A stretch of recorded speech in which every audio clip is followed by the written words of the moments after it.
Hey guys, Daryl from Just Roller. Right now, I am back from my vacation. It has been a long week, and I am finally home. And I get back to my books, my YouTubing, my internet, and overall, my problems I left behind. For example, a computer that refuses to fix itself, and I may have to sit there and just restart it all over and install everything all over again.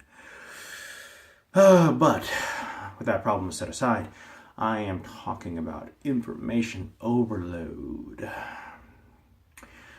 Whether we do it on purpose or whether by accident, we sometimes overload information on our players or our game masters, and we either go too much detail when we want to describe something or when we want to invoke a certain emotion.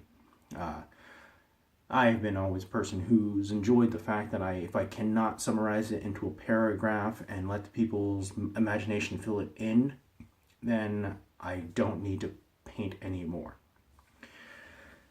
So, I'm going to throw this in two perspectives. I want to start with the game masters first.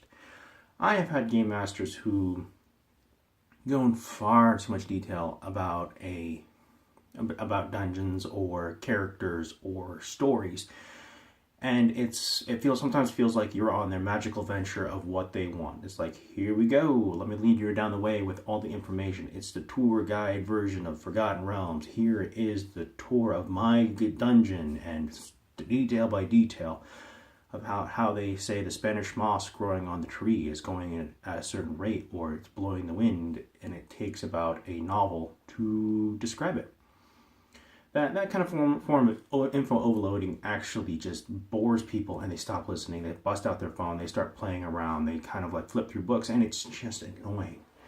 I really despise it when people do that, and if they do it on purpose because they think that's how good game mastering goes, I usually say I am not impressed. I go out of my way to just simply say, like, I like you, I think it's fine how you run your games, but you're taking too much time describing the toad on the spell book. I get it. You like the toad. It's probably the wizard. We got it already. Can't we play? When you are a game master and you are faced with somebody like that, don't get angry. There usually means that they're just frustrated with the fact that they're tired of listening. In fact, they just want to roll some dice, interact with your world, and play. And that's what you need to focus on. If you are offended by it, I don't know how you can handle it, because it's just how you handle criticism. Now, when you're on the player side, and you're the game master watching the player who will not shut up about the character, who will not be quiet about their backstory, who dominates the limelight, and to describe in detail how they sever the head of the orc, or they shoot the robot, or they figure out everything because they're so perfect in Mary Sue or Marty Stew or whatever you are.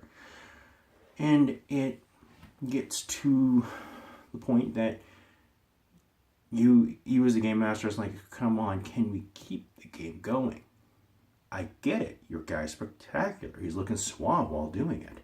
I don't care at this point, because how about we describe it on my terms in a certain amount of points, because rather than I run up to the man and punch him in the face and stab him in the side, and then I take out my pistol and I shoot his first mate right next to him, and blah blah blah, describe the entire scene before the dice hit the floor or the table or the click of the mouse. Instead, it's up to the game master simply saying, okay, let's moderate here and keep things into the 20 word or less category, or under a paragraph, or describing things into the sense of let's not overload. I mean, let's even take a look at YouTube videos. I try to get my videos at least under 5 to 10 minutes, because I don't like to overload people with what I have to say, because I summarize things up too simplistically, and I don't want you to be bored from it. Because let's face it, a 30-minute video on a tabletop review, which usually can take 5 minutes if you are being not thorough, you could probably go about 20 at most, in my viewpoint. But getting down to the brass tacks of it is that you have to keep people from being disenchanted or bored from just waiting for the point. Get to the point and describe the point.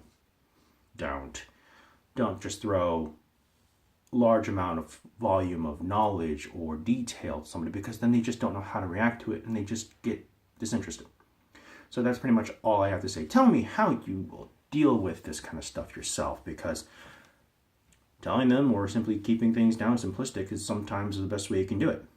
Other times people have different methods. Tell me what it is. Anyways, punch that subscribe button if you have not subscribed.